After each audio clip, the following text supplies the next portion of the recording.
SPN ویبپاڼې له نوین الحق سره یو مرکه کړې او تفصیلي راپور یې پرې لیکلی دی.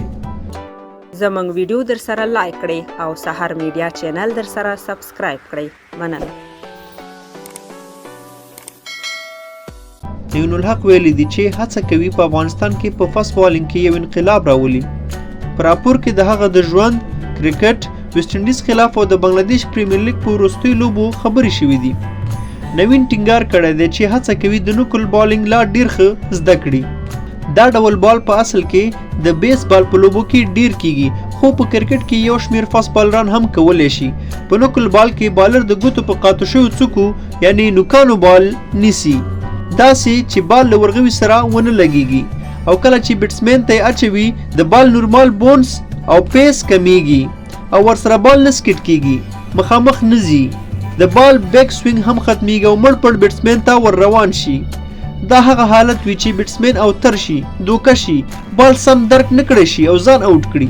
هغه چې وایي کرکټ د فکر او دماغ لوبه ده، رښتیا هم همداسې ده. نوین الحق له ویسټ انډیز سره په تیر لوبو کې کرن پولار ته هم داسې 2-3 بولونه وکړل او په داسې بولونو وکټې هم واخیستې. هغه وایي چې په 2019 کې د هند ظهیر خان ولیده چې داسې بالینګ کوي او له هماغه راهیسې د نوکل بال زده کول پیل کړل. نوین الحق په خپلو خبرو کې دا هم ویلي چې نوکل بال کول ډیر سخت دي. نوین وایي د نوکل بالینګ ترڅنګ په خپل آف کټر او لیګ کټر بالینګ باندې هم کار کړی چې لا ښه شي او د خپل بال د سرعت په زیاتولو هم کار کوي. نوین وایي چې د ویسټ انډیز رسل ورته یو مشوره ورکړې وه، که هر بیټسمین درته ولاړ وي ته هماغه خپل بال وکړه او کوښښ مه کوه چې د بیټسمین په لیدو دې خپل د بال طریقه بدله کړې. دا ښه مشوره وه. نوین وایي حمید حسن هم ورته د رن اپ او د فشار کنټرولولو په اړه ښې مشورې ورکړې دي.